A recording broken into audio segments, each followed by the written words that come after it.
Glórias a Deus. Eu saúdo a igreja com a paz do Senhor, amém? Amém. Pode se assentar por um momento. Glórias a Deus. Quero louvar a Deus por essa rica oportunidade. Meu coração muito se alegra de poder retornar a essa casa, onde eu posso reencontrar muitos amigos de verdade, amigos de infância, outros que eu conheci aqui, mas homens e mulheres de Deus, amém? Deus continue honrando a vida do bispo, da pastora Damares. Estava mexendo esses dias nas fotos ali no celular e encontrei uma foto, se eu não me engano, de 2015. A escada era desse lado aqui, ó.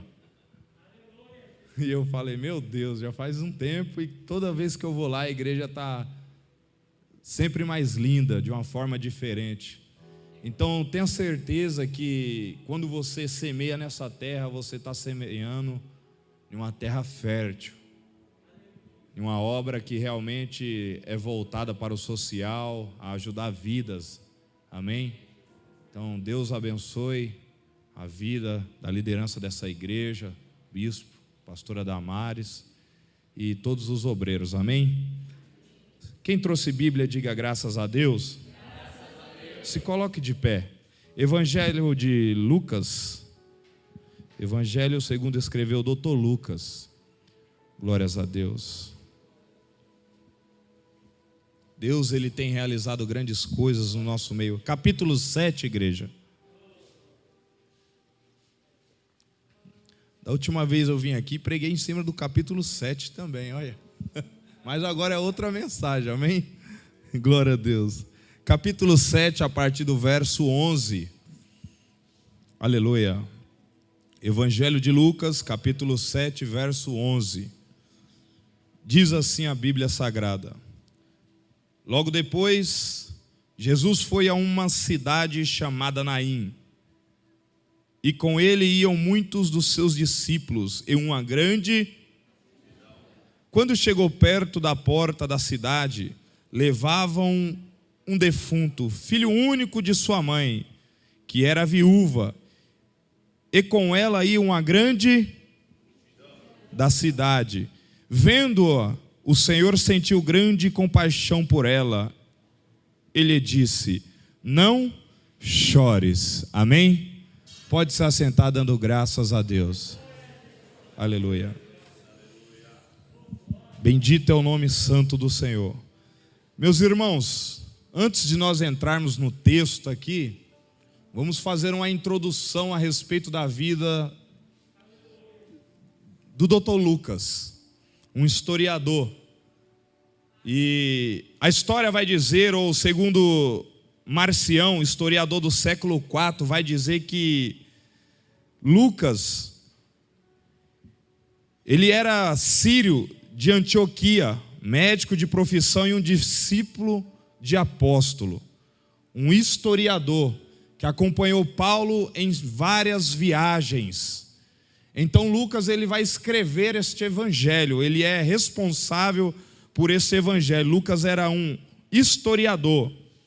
E a história vai dizer que depois de Lucas ter seguido o Senhor fielmente, sem mulheres e sem filhos, segundo esse Marcião, que era um historiador do século IV, para quem não sabe, ele escreveu a primeira Vulgata Latina, traduziu a Bíblia para o latim, que é a Bíblia que os católicos usam até os dias de hoje. Amém? Ele vai dizer que Dr. Lucas, ele morre aos 84 anos de velhice. Porém, quando nós lemos o livro dos Mártires, nós vamos encontrar lá um relato falando que Lucas, ele morreu enforcado lá na Grécia. Então não sabemos bem qual foi a causa da morte de Lucas, não podemos afirmar. Mas o livro dos Mártires nos dá a causa que foi por enforcamento. E a Bíblia Sagrada nos mostra que o Evangelho de Lucas, ao você ler o Evangelho de Lucas, o que nos chama a atenção é que Jesus, ele dá uma atenção para os pecadores, para os marginais, para os marginalizados pela sociedade, as mulheres e os pobres. E a história vai dizer que com 96 páginas no texto grego, o evangelho de Lucas é o mais extenso de todos os evangelhos. Então é a respeito disso, é a respeito deste evangelho que nós vamos falar agora, do capítulo 7 de Lucas, a partir do verso 11. A Bíblia Sagrada nos mostra que Jesus ele está saindo de uma cidade e entrando para outra. E a Bíblia Sagrada nos mostra que antes Jesus ele morava em Nazaré, 10 quilômetros para Naim. E a história vai dizer no livro de Mateus capítulo 4 que Jesus ele foi expulso de Nazaré enquanto ele ensinava em uma das sinagogas.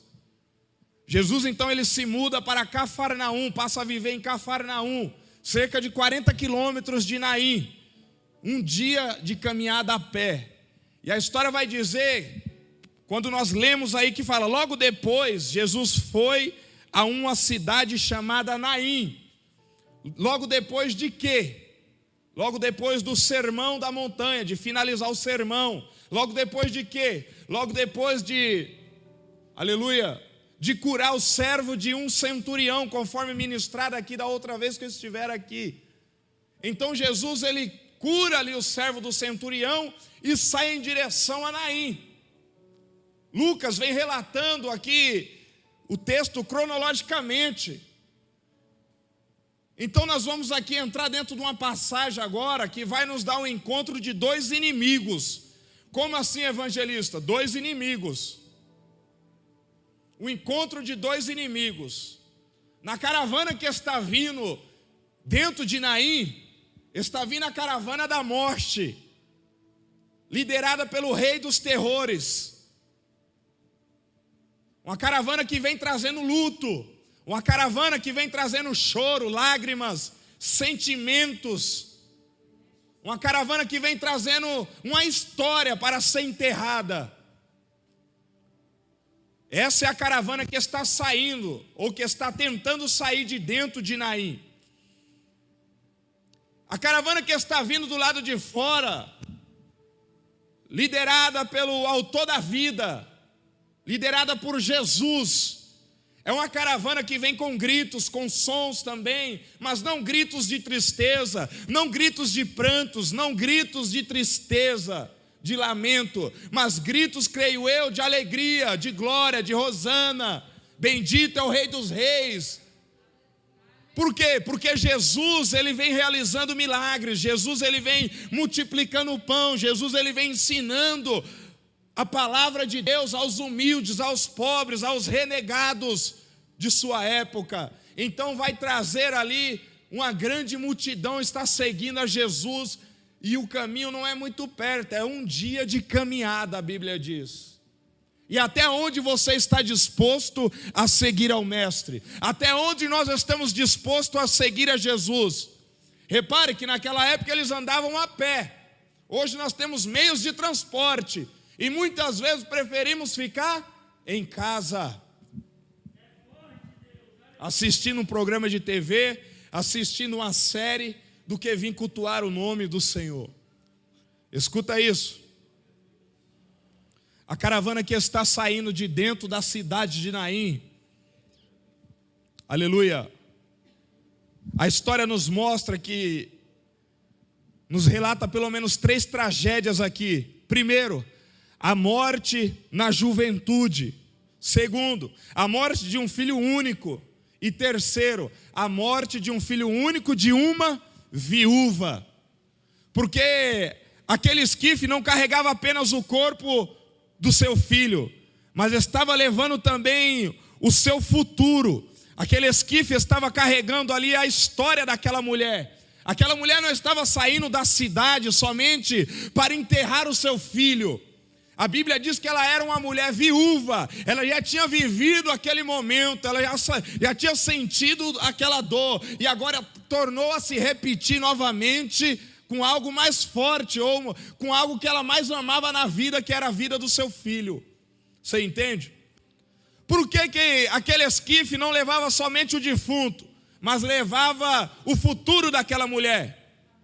O futuro daquela mulher estava incerto, enquanto ela estava naquela passeata fúnebre, em direção ao cemitério. Por quê? Porque a tradição vai dizer que naquela época, segundo ali os costumes judaicos ou daquela região, nós temos que entender isso, as mulheres não podiam trabalhar. Então, quando o esposo desta mulher, ele vem a óbito, a profissão do pai passa para o filho. O filho ia ser responsável por manter aquela casa. Mas agora a Bíblia diz que aquela mulher, o filho desta mulher, morre. Está morto, e ela está numa passeata fúnebre, cercado de uma multidão, indo sepultar o seu filho, sepultar também o seu futuro. Ela entra ali, quem sabe ela estava andando aquele caminho em direção ao cemitério, com um monte de incertezas, de medo e de solidão no seu coração. Por que, evangelista? Porque ali ela estava pensando, minha vida acabou, desmoronou tudo. Porque quem iria levar o sustento para ela? Ia depender de favores de outras famílias. E a história, alguns historiadores vão relatar que as mulheres viúvas, muitas vezes, por passar necessidade, acabavam se prostituindo para poder ter o que comer. Então era isso. Não era somente a tristeza que ela estava sentindo da perca do seu esposo, da perca do seu filho, mas estava indo ali enterrar os seus sonhos, o seu futuro, a sua história, a história da sua família, porque ia acabar com a linhagem do nome do seu esposo ou da sua família. Estava acabado. O mundo daquela mulher tinha desmoronado. Aleluia. E talvez você hoje entrou aqui com um monte de incertezas no seu coração, com medo no seu coração de tomar uma decisão. E Deus usou o bispo aqui para falar, olha, graças a Deus, nós não somos covardes. Então a decisão que você tem que tomar, você tem que tomar. Muitas vezes, não vou fazer uma faculdade porque eu não tenho coragem. Arrisca, você sabe se vai conseguir ou não. Tem que fazer. Você só vai saber se você vai conseguir se você tentar. Eu não abri minha empresa ainda porque eu não tenho coragem de arriscar. Aí se ficar não tenho coragem, você nunca vai conseguir. Então tem que tirar essa incerteza do seu coração. Tem que lançar fora o medo. Tem que lançar fora tudo isso. Aleluia. Voltando para o texto aqui, o mundo daquela mulher desaba. Estava cercada por uma grande multidão que lamentava, que chorava, talvez curiosos. E a história diz, e nós podemos ver isso com base bíblica também, aleluia. Evangelho de Lucas, capítulo 8, a partir do versículo 52. A história diz que naquela época, quando morria alguém, eram contratado carpideiras. Evangelista, o que é carpideiras? E a história vai dizer que até as famílias mais pobres de Israel deveriam alugar 2 flautas e contratar uma carpideira. Carpideira eram mulheres que eram contratadas especificamente para chorar no velório do seu ente querido, para se lamentar junto com a perca daquela família. E no Evangelho de Lucas nós vamos ver que o povo estava tudo dentro da casa de Jairo. Jairo tinha acabado, a filha de Jairo tinha acabado de morrer. Jesus vai até a casa de Jairo. Aleluia. Quando ele entra dentro da casa de Jairo, a Bíblia vai dizer que tinha um monte de gente chorando, em pranto. E aí Jesus vai falar, não chores, porque ela não está morta, mas ela dorme. A Bíblia diz que na mesma hora aqueles que estavam em pranto, aqueles que estavam chorando, que estavam, entre aspas, de luto, começaram a dar risada. Como que alguém que está com o coração cheio de tristeza por causa de uma perca começa a dar risada? Porque muitas vezes a casa pode estar cheia, muitas vezes a casa está cheia, não é sinal que você tem que compartilhar as suas particularidades ou as suas lutas com todo mundo. Nós temos que tomar cuidado com quem nós abrimos o nosso coração, porque nem todo mundo que está chorando ao nosso lado está chorando de tristeza pela sua dor, ou está chorando de alegria por causa da sua vitória. Então tome muito cuidado com quem você anda abrindo o seu coração. A casa de Jairo estava cheia, mas quando Jesus falou, não chore porque ela não está morta, ela dorme, riram-se todo mundo, riram-se dele. Quer dizer, tem muita gente chorando aqui no velório do filho da viúva de Naim, mas ninguém tem coragem de chegar nela e oferecer um lenço para aquela mãe que está sentindo uma dor no coração. Você entende que nem todo mundo se alegra com a sua vitória? Você entende que nem todo mundo chora com os que choram e se alegra com os que se alegram? Era isso que a viúva estava vivenciando aqui agora. Estava cercado por muitos. Mas eu acredito que nesse texto aqui tinha muitas carpideiras, muitas pessoas tocando flauta, mas nenhuma delas estava sentindo a dor que aquela mãe estava sentindo pela perca do seu filho e pela perca anteriormente do seu esposo, porque ali ela estava se lamentando: perdi meu esposo primeiro, agora eu perdi o meu único filho e eu estou indo sepultar, e o que será da minha vida? Talvez você entrou hoje aqui desta maneira, sem uma saída, sem uma solução. O que será da minha vida? Desesperada, desesperado, compartilhou tantas intimidades suas com A, com B, que acabou vazando, espalhando para outras pessoas. E Jesus está falando: minha filha, eu esperei tanto você se ajoelhar e vir falar comigo, para mim poder entrar em ação. Enviaram a resposta. Escuta isso.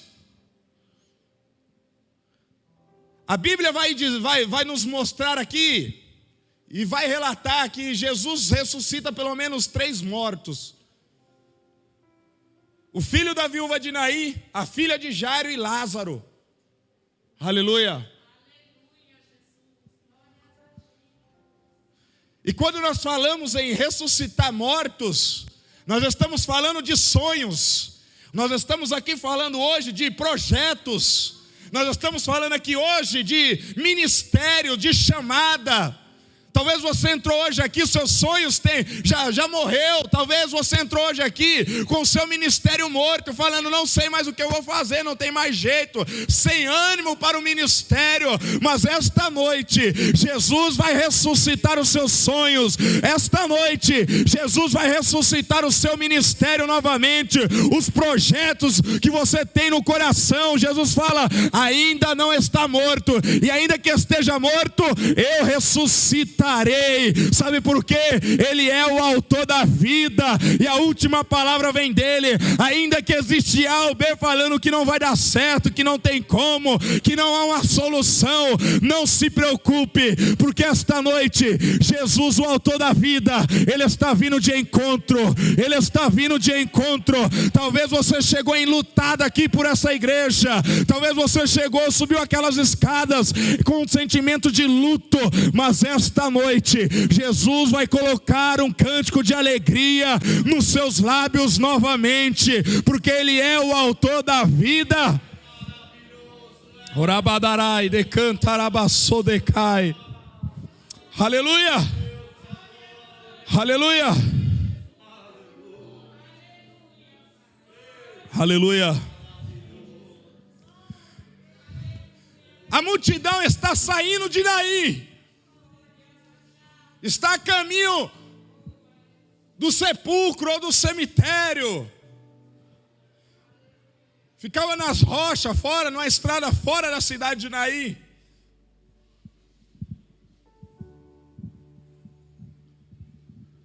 E Jesus, ele está vindo na direção da cidade. E aí a história vai dizer que quando está vindo uma multidão de luto para enterrar o seu morto, ou sepultar, ou você sai da frente e deixa ela passar primeiro, ou você se junta a ela para chorar o luto daquela pessoa.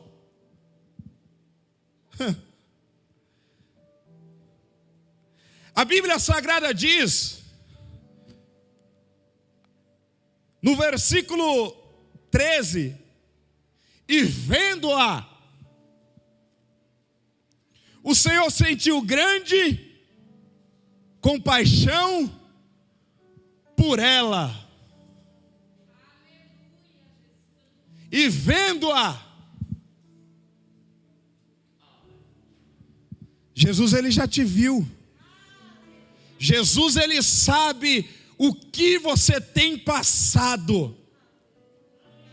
Mas a pergunta é: o que você tem feito para mudar a situação que você está vivendo? E vendo-a, sentiu grande compaixão. Em Êxodo 3:7, a Bíblia vai dizer que Deus, ele fala: eu tenho visto.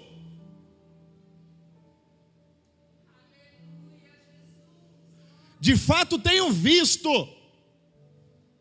a opressão,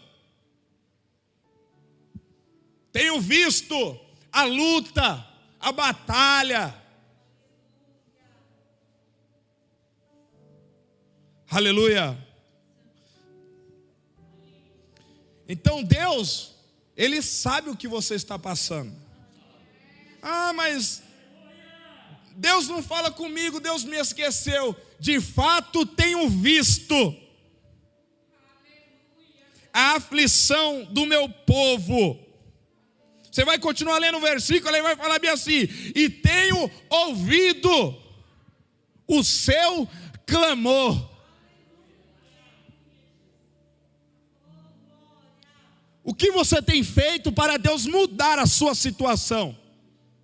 Porque tem pessoas que passam por dificuldades, e em vez dela ir orar, ela ir buscar uma palavra em Deus, ela vir adorar o nome do Senhor mesmo diante da provação, a primeira coisa que faz é murmurar.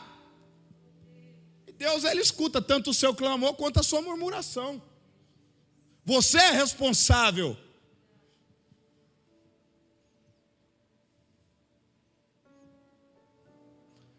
Eu tenho visto e tenho ouvido.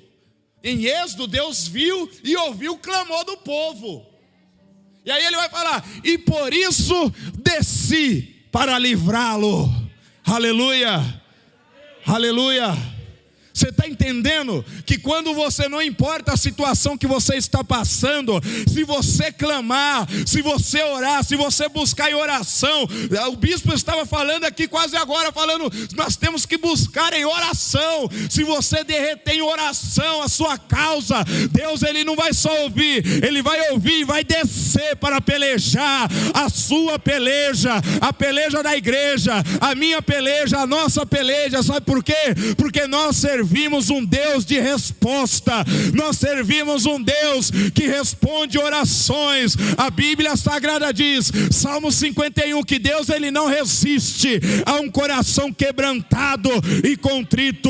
Ministro de louvor, Deus tem muitos lá no céu. Lê Isaías 6. Mas a Bíblia diz que Deus não resiste um coração quebrantado e contrito.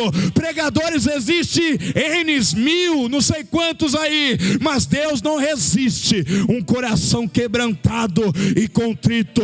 Então, a partir do momento que você se derramar na presença do Senhor, que você apresentar a sua causa ao Senhor em oração, Deus ele vai enviar resposta. Deus vai descer e vai tomar frente da sua peleja.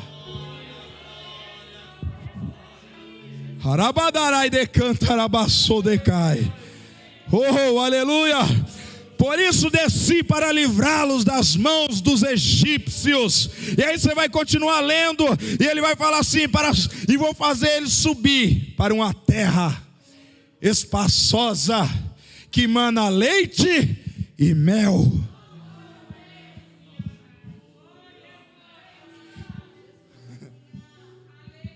Irmãos, quando nós obedecemos a palavra de Deus, quando nós somos fiéis a Deus, o Senhor nos faz herdar algo que muitas vezes você não plantou, não semeou, materialmente eu estou falando. Deus, Ele é aquele que tira do ímpio e dá para os seus servos. Me prova isso. Deus fez isso com os jebuseus, com os amorreus. Deus falou para o povo: olha, eu vou tirar vocês do Egito, e eu vou levar vocês para uma terra que vocês não vão plantar, vocês não vão construir, só vão entrar e desfrutar. A terra lá mana leite e mel. Vocês só tem que me obedecer, só tem que obedecer os meus estatutos, os meus mandamentos. Era isso que Deus estava falando. Então Deus, Ele ouve, Deus, Ele conhece os segredos mais ocultos do meu e do seu coração, e Ele espera muitas vezes, não é que você murmure: ah, mas Deus não me viu. Deus, Ele está vendo sim, Deus está vendo as afrontas, Deus está vendo quantas vezes alguém foi lá te afrontar, usado pelo inimigo para te tirar da paz, mas Ele quer escutar você orando. Ele quer escutar e quer ver o seu coração quebrantado diante da presença dEle, para que Ele possa fazer algo por você. Porque se nós pelejarmos pelo braço humano, nós não aguentamos. Mas quando nós apresentamos a nossa causa a Deus, no espiritual, é Ele que peleja por nós, e nós só vamos ficar calados e ver o grande livramento de Deus para a nossa vida. Hoje Deus tem livramento para alguém aqui. Quantos assim crê? Diga graças a Deus. Aleluia. Escuta isso. O momento aqui na palavra é de luto, é de dor, é de tristeza, é de amargura, é de incerteza que a mãe está vivendo, os parentes desses jovens estão vivendo. Aí Jesus vai entrar na cidade, vai chegar no meio de um funeral ou de uma marcha fúnebre e vai falar bem assim para a mãe: não chores. Como? Parece ser uma palavra insensata. Não chores. Como que nós vamos ir num velório e não vamos chorar? Como que a gente vai perder um ente querido, um filho, e não vamos rasgar o nosso coração?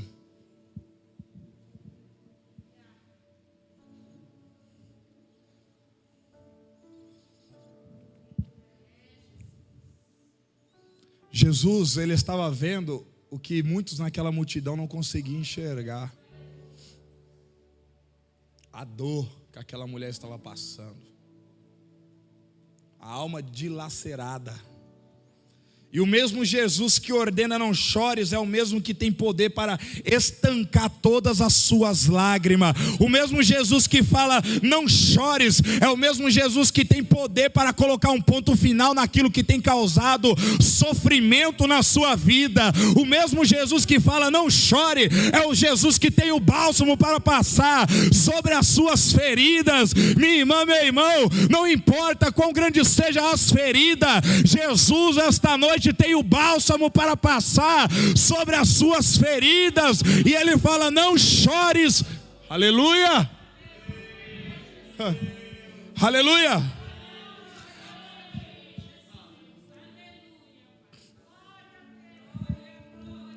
No versículo 14 do capítulo 7 de Lucas vai dizer: e chegando-se, tocou o esquife, e parando os que o levavam. Esquife é como se fosse uma maca, caixão aberto, eles levavam o corpo do defunto. Jesus aqui, Ele vai quebrar o protocolo quando Ele toca no esquife. Por quê? Porque segundo a lei vai dizer não toca, porque se tocar vai ficar impuro.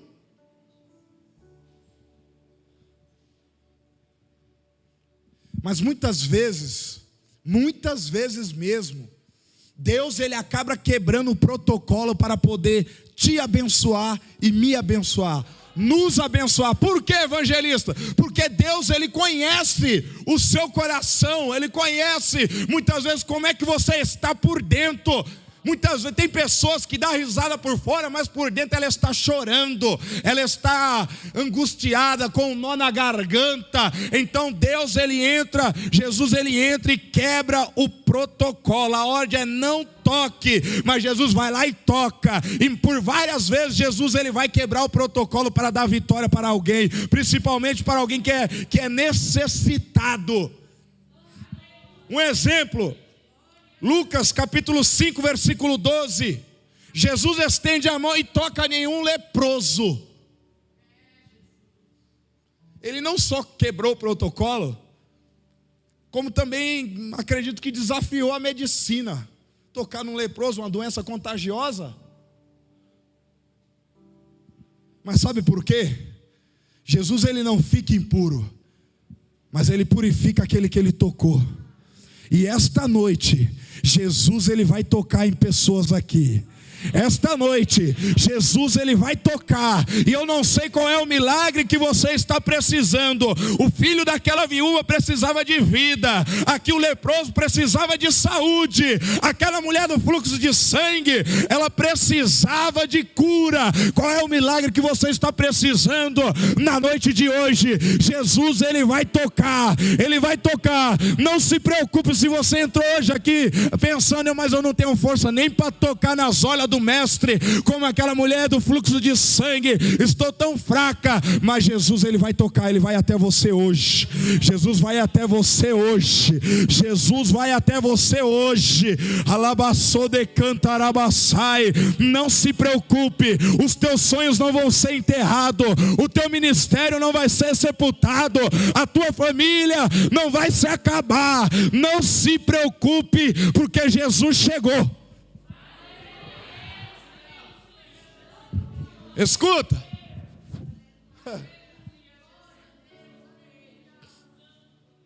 Escuta isso. Aleluia. A Bíblia diz que quando ele chega e toca, os que levavam pararam na hora. Os que estavam levando o corpo pararam. Porque é fácil a gente sepultar o sonho de alguém. Eu quero ver você ver alguém indo sepultar o seu. Estavam levando o sonho daquela mulher para ser sepultado, para ser enterrado. O futuro daquela mulher estava indo ser enterrado. Mas Jesus chegou primeiro. E quando ele toca, a Bíblia diz que todos pararam. Para ou não para?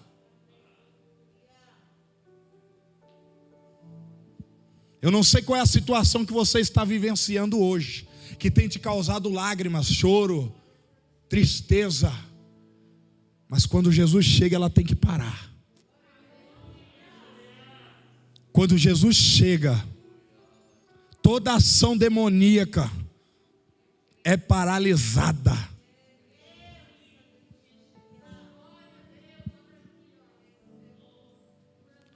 E chegando-se, tocou o esquife, e pararam os que o levavam. E disse: jovem, a ti te digo, levanta-te. Porque tem alguém que está olhando de longe e está falando: morreu, não tem mais jeito. Ah, esquece fulano, ali não dá jeito não, está morto. E Jesus está falando: eu vou colocar ele de pé novamente. Eu vou levantar novamente. Eu vou levantar novamente. Ah, mas não tem jeito. Mas Jesus está falando: eu vou levantar. Ah, mas ele fez isso, e Jesus está falando, mas eu vou levantar ele novamente, eu vou levantar ela novamente.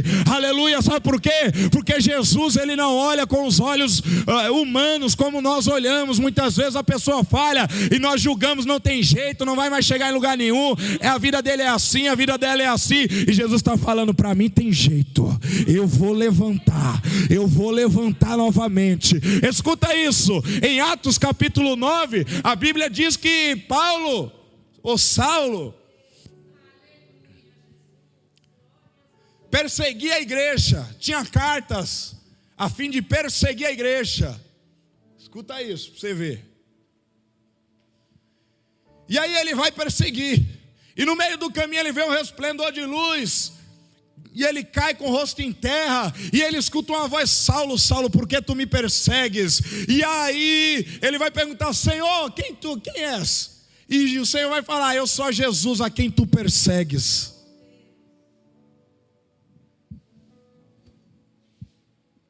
E aí a Bíblia vai dizer que ele vai ficar ali cego por alguns dias, 3 dias. É direcionado a uma casa, vai na rua chamada direita lá, e Deus vai dar uma visão para Ananias, e vai falar: Ananias, vai lá na rua chamada direita, que vai orar lá por um homem chamado Saulo de Tarso. Ananias: mas Senhor, já viu gente assim? Ué, fulano, Senhor, eu ouvi que ele persegue, que ele faz isso. E aí Ananias, querendo explicar para Deus que conhece todo mundo e todos, quem era Saulo. Mas ele é assim. E Deus escuta tudo e vai falar bem assim: vai, porque ele para mim é um vaso escolhido. Não, mas vai, porque ele para mim é um vaso escolhido. Você entende que não somos nós que escolhemos A ou B, que é bonitinho, é isso, é aquilo, mas é Deus que escolhe. Então, irmão, nós temos que aprender a amar, a ter a comunhão com todos os irmãos. Sabe por quê? Porque é Deus que faz, é Deus que chama, é Deus que capacita. Estavam todos indo sepultar aqui um jovem, mas Jesus parou ali. Opa, para. A multidão parou. Então não interessa se alguém está desviado, se está afastado dentro da tua casa, se está fumando maconha, se está bebendo cachaça, está na prostituição. Não interessa. O nosso dever é continuar orando, porque no momento certo Deus vai levantar novamente. No momento certo Deus vai levantar novamente. Sabe por quê? Porque Deus não tem prazer na morte do ímpio. Aleluia. Jovem, a ti te digo, levanta-te. Quem levanta é Deus, quem capacita é Deus.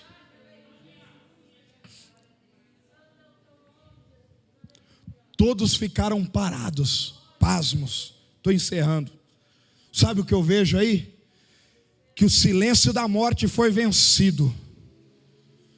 O jovem, ele se assentou e começou a falar. Aleluia. O defunto assentou-se e começou a falar.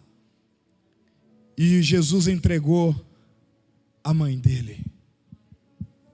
Aleluia.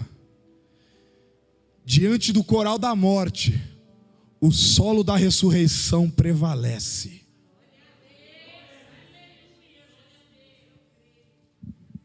Pode ser os projetos mais absurdos que você tiver dentro do seu coração, o sonho que está morto,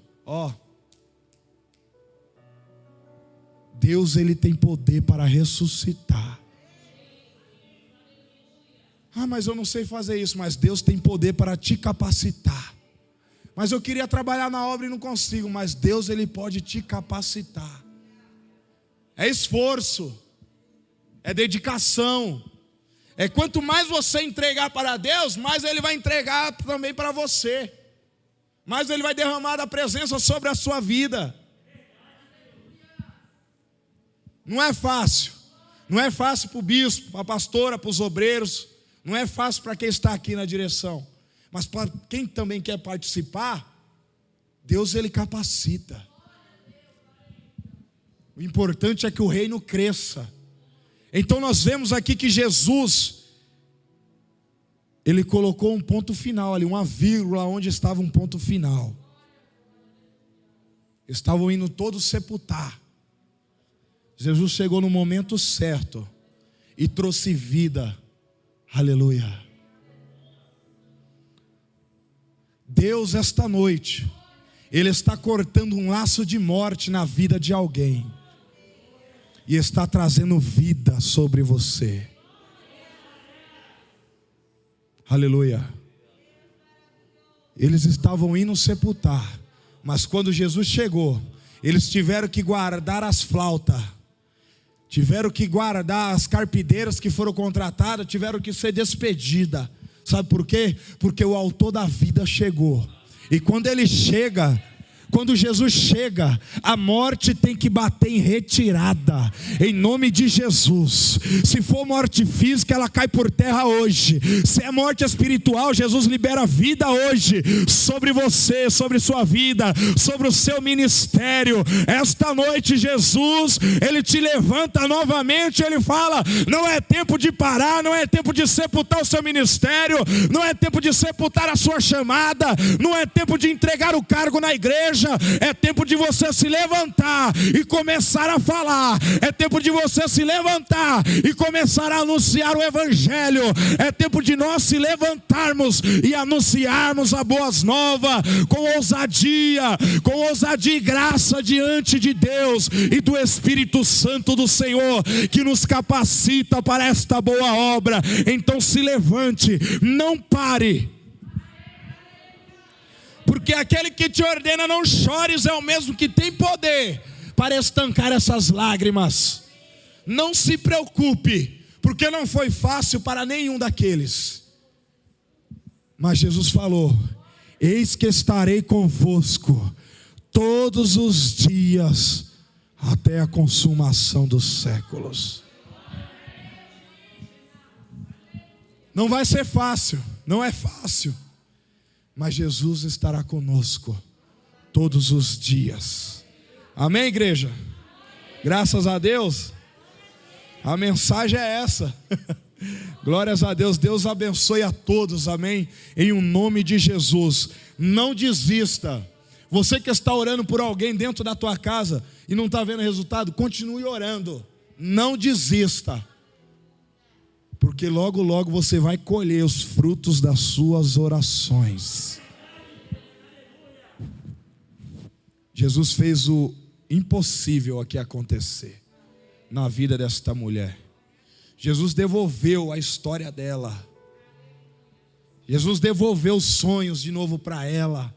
Muitos estavam chorando ali, mas não sentiam a dor que aquela mãe estava passando, porque eram pessoas contratadas para chorar.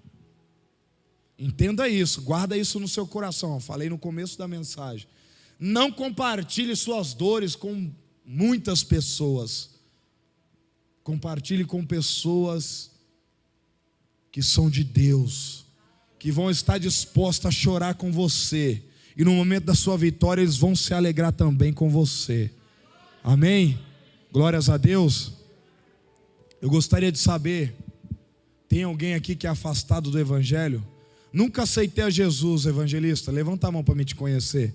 Eu aceitei e me afastei por algum motivo, a luta, ou os desejos do mundo foi mais forte e eu acabei me afastando. Tem alguém aqui que está afastado? Não tem ninguém? Todo mundo é cristão, é crente. Ah, não aceitei a Jesus ainda, eu gostaria de aceitar. Levanta a sua mão para nós orarmos por você. Todo mundo é crente, diga graças a Deus. Deus abençoe a todos em nome de Jesus. Bispo.